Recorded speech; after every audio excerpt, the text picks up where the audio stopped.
Pag bakla ka ba kasalanan? Pag bakla ka ba hindi ka makakapunta sa langit?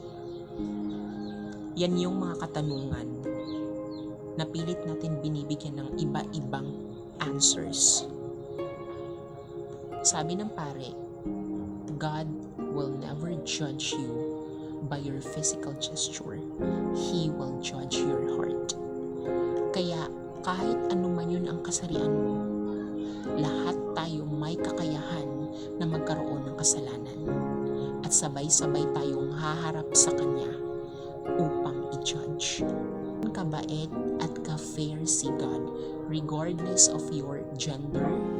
He will never look into that. He will be looking what's really inside of your heart, your deeds and actions.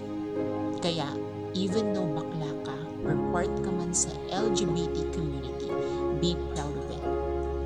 At make sure na may mabubuti kang bagay na nagawa dito sa mundo for us to enter His kingdom.